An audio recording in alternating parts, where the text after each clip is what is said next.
Eu sou Mário Persona e essas são as respostas que eu dei aos que me perguntaram sobre a Bíblia.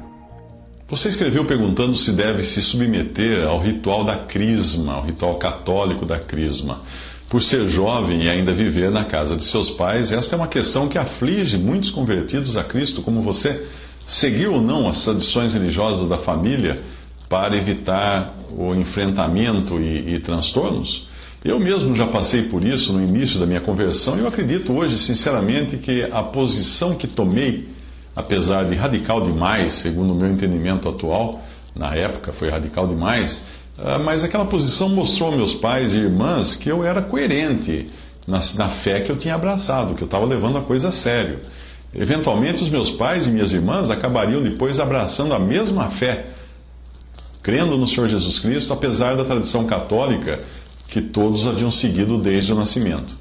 Quando nós cremos em Jesus e decidimos obedecer à palavra de Deus, certamente iremos encontrar muitas práticas religiosas na família que não têm fundamento na palavra. Se por um lado o batismo é uma ordenança bíblica que nós devemos respeitar, independente de quem nos tenha batizado ou em que religião, desde que tenha sido com água e para o nome de Jesus, em nome do Pai, do Filho e do Espírito Santo, a crisma, por sua vez, que é a razão da sua dúvida, não tem qualquer fundamento bíblico.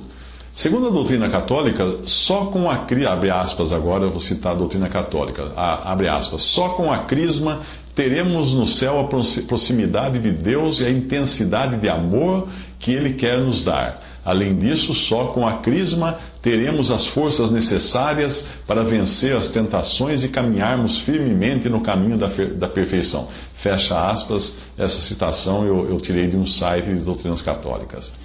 Não é preciso conhecer muito da Bíblia para perceber que tal afirmação não tem qualquer fundamento e torna o homem dependente de um ritual para receber aquilo que Deus dá a todo crente por pura graça e independente da intervenção humana. Além disso, o fato de esse ritual precisar ser ministrado por um bispo católico, ou em caso de urgência serve um padre, mostra que o seu objetivo é criar dependência do clero. Isso não acontece apenas no catolicismo, mas também no protestantismo, onde muitas atividades são prerrogativa dos membros do clero protestante. Tal costume foi importado do judaísmo, uma religião que, apesar de ter sido instituída por Deus, foi totalmente deixada de lado, como nos ensina a carta aos Hebreus e outras passagens da doutrina dos apóstolos. O site católico, de onde eu obtive informações sobre o chamado sacramento da crisma, ensina também que, abre aspas, o ministro do sacramento da crisma é o bispo, pois é o pai de todos os fiéis, aquele que lhes confere maturidade da vida da graça, fecha aspas.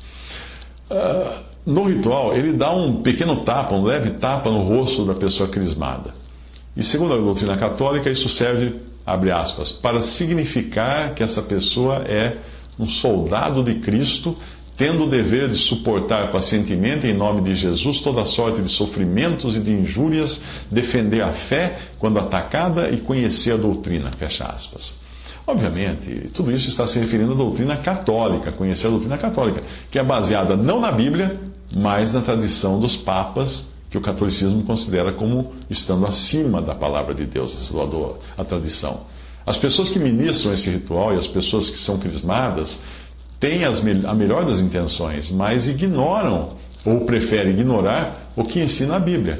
De acordo com o catolicismo, a crisma seria baseada em Atos 8, de 14 a 17, que diz: os apóstolos, porém, que estavam em Jerusalém, ouvindo que Samaria recebera a palavra de Deus, enviaram para lá Pedro e João, os quais, tendo descido, oraram por eles para que recebessem o Espírito Santo, porque sobre nenhum deles tinha ainda descido, mas somente eram batizados em nome do Senhor Jesus. Então lhes impuseram as mãos e receberam o Espírito Santo. Até aí a passagem. Tirada do seu contexto, essa passagem pode fazer sentido sob a ótica católica, mas quando nós analisamos à luz de toda a palavra de Deus, fica claro que aqui se trata de um tempo de transição, como é todo o livro de Atos dos Apóstolos, e é quando o Espírito Santo foi dado, primeiro isso aconteceu em Atos 2, na formação da igreja, e exclusivamente a judeus naquela ocasião, que primeiro receberam o Espírito Santo e depois foram batizados em nome do Pai, do Filho e do Espírito Santo.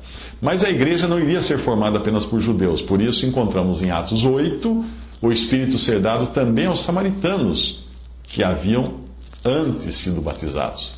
Os samaritanos eram gentios que haviam sido convertidos compulsoriamente ao judaísmo durante o tempo em que a terra de Israel ficou invadida pelo inimigo e esvaziada de verdadeiros israelitas. Eles acabaram criando até sua própria versão do judaísmo e por isso não eram bem vistos pelo judeu, como nós vemos no caso da mulher samaritana em João 4, que os discípulos do Senhor até se assustaram de ele estar conversando com uma mulher samaritana.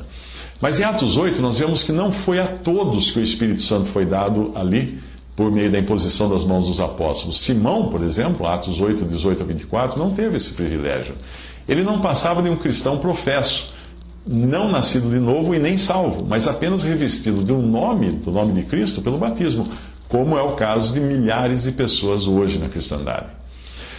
Depois de judeus e samaritanos terem recebido o Espírito Santo, em Atos, capítulo 10, nós vemos a terceira classe de pessoas que viria a receber o Espírito Santo e a fazer parte da recém-criada igreja, os gentios. Ali eles estão representados pelo centurião romano Cornélio e todos os que o acompanhavam. A passagem diz que, dizendo Pedro ainda estas palavras, caiu o Espírito Santo sobre todos os que ouviam a palavra, que era Cornélio e os seus amigos. E os fiéis que eram da circuncisão, ou seja, os judeus, todos quantos tinham vindo com Pedro maravilharam-se de que o dom do Espírito Santo se derramasse também sobre os gentios. Atos 10, 44 a 45. É importante notar as diferenças na ordem em que essas pessoas são introduzidas na igreja, né, que é o corpo de Cristo, que na verdade estava sendo formada na ordem com que elas recebem o Espírito Santo. Primeiro, os judeus. Atos 2, 38. Eles foram introduzidos seguindo esse processo. A. Arrependimento. Os judeus eram primariamente culpados da rejeição e morte de seu Messias. Portanto, eles tinham muito de que se arrepender. B. Batismo nas águas. C. Recebimento do Espírito Santo. Então, arrependimento, batismo nas águas e recebimento do Espírito Santo. E essa foi a ordem das coisas quando os judeus receberam o Espírito Santo. Depois vinham os samaritanos, em Atos 8, 14 a 17, e eles eram gentios convertidos ao judaísmo, levados para a terra prometida para substituir os judeus durante o exílio. E com eles acontece o seguinte: A. Primeiro vem a fé, que é o crer. B. Batismo nas águas. C. Recebimento do Espírito Santo pela oração e imposição das mãos dos apóstolos. Depois vinham os gentios, em Atos 10, 44 e 48, todos aqueles que não eram judeus ou samaritanos. A. Fé. Primeiro eles creram. B. Recebimento do Espírito Santo. C. Batismo nas águas. Finalmente, nós podemos mencionar também uma classe especial ali, que são os discípulos de João Batista, em Atos 19, de 1 a 7. Um subgrupo de judeus, que eram os discípulos de João, e que já haviam se apartado dos judeus e das suas culpas. Portanto, para eles, A. Fé. Precisaram crer. B. Rebatismo nas águas, porque eles tinham sido batizados antes em João Batista, como os israelitas tinham sido batizados no passado em Moisés. Pois quando você é batizado a alguém. Compare depois as passagens em 1 Coríntios 1, 15, 1 Coríntios 10, 2 e Gálatas 3, 27. Portanto, recapitulando, nesse caso, os discípulos de João, primeiro, A, tiveram que crer, segundo, B, tiveram que ser rebatizados, porque eles tinham sido batizados pelo batismo de João. C, recebimento do Espírito Santo pela imposição das mãos dos apóstolos. Veja que esses não são processos para a salvação, a qual nós já recebemos apenas pela fé em Jesus, mas é apenas a ordem em que as coisas aconteceram naquele período de transição de Atos, quando foram usadas por Pedro as chaves que ele recebeu em Mateus 16, 19, para abrir o reino dos céus, que não é o céu. O reino dos céus não é o céu, mas é a esfera da profissão cristã, e nele existe tanto joio quanto trigo. Esse reino dos céus foi aberto a judeus, samaritanos e gentios, por Pedro. Ele usa essas três chaves nessas passagens que eu citei. Uma vez formada a igreja, nós não vemos mais pessoas receberem o Espírito Santo na forma como ocorreu em Atos, nesse período de transição e, digamos assim, inauguração da igreja. Nós encontramos em Efésios o claro ensino de que o Espírito Santo é recebido agora como decorrência da fé em Cristo, sem intervenção humana. E é o Espírito a garantia ou penhor de que seremos levados para o céu. Nenhum homem, nenhum ritual, nenhuma crisma pode nos dar tal garantia.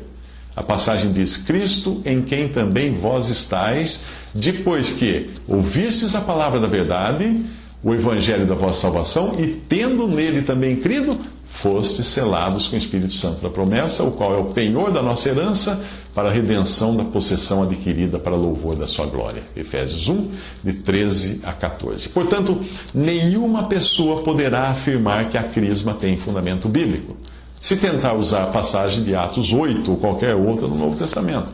Os próprios católicos reconhecem isso, tanto é que eles apelam para a tradição católica, recorrendo a uma frase de São Cipriano, que no ano 258 teria escrito o seguinte: os batizados serão conduzidos aos bispos, a fim de que, por sua oração e imposição das mãos, recebam o Espírito Santo, e pelo selo do Senhor sejam perfeitos. Fecha aspas.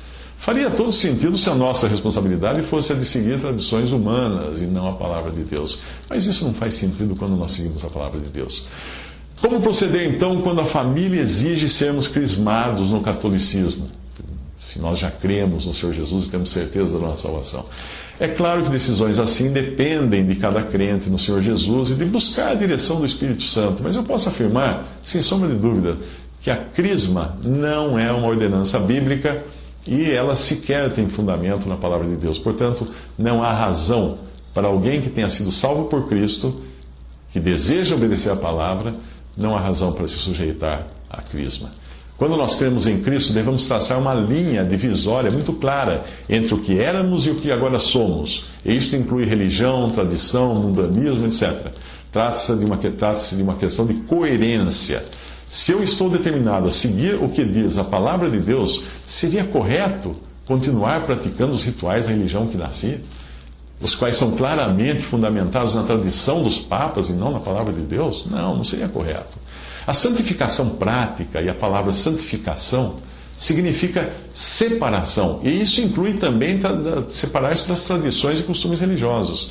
Nós devemos nos separar dos costumes que sejam uma desonra ao Senhor e à sua graça, mesmo que ao agirmos assim, acabemos trazendo consequências desagradáveis para o nosso relacionamento com amigos e parentes. Eu entendo a crisma como uma desonra a Deus e à sua graça, por ela incluir condições para a recepção do Espírito Santo de Deus ou dos dons do Espírito. A própria doutrina católica ensina que é pela crisma que o cristão receberia os 7 dons que eles chamam, que seriam os seguintes, abre aspas: temor de Deus, piedade, fortaleza, conselho, ciência, inteligência e sabedoria, fecha aspas. Que desonra a Cristo essa ideia. Pela palavra de Deus, nós aprendemos que todo dom é dado por Cristo. E isso não depende da intervenção de homens, muito menos de um auto-intitulado clero. As pessoas que praticam a crisma podem até ter boa intenção no que estão fazendo, achando que com isso estão agradando a Deus, mas se alguém quiser lhe dar um presente e você impuser condições para recebê-lo, algo do tipo: ok, eu aceito o seu presente, desde que eu possa fazer isso e aquilo outro em troca, isso será visto como desonra por alguém que quer presentear você, de graça, sem condições. Deus dá tudo isso de presente. E o catolicismo criou condições para a pessoa receber os presentes. Está desonrando a Deus. Eu não duvido que ao assumir uma posição firme e coerente com a sua obediência à palavra de Deus, você irá sofrer a repreensão e até perseguição de amigos e familiares. Sempre foi assim, e o próprio Senhor havia previsto que na própria família o crente encontraria problemas. Quando nós queremos fugir dos problemas e agradar a todos, deixamos de agradar ao Senhor. Foi o que o apóstolo Paulo fez quando insistiu em ir a Jerusalém e até adotar rituais judaicos que ele próprio ensinava terem sido abolidos por Deus. Mesmo depois de ter sido alertado pelo Espírito Santo, ele seguiu o seu próprio coração e o grande amor que tinha para com o povo judeu, e no fim ele teve que sofrer terríveis consequências de ter feito a sua própria vontade e não a vontade de Deus. Obviamente, Deus acabou usando tudo aquilo para a sua glória, fazendo com que Paulo chegasse a Roma para pregar aos gentios, que era a intenção inicial do Espírito Santo de Deus. Mas não foi sem sofrimento para Paulo, por ele se deixar levar pelas afeições do coração e não pela clara direção do Espírito Santo de Deus.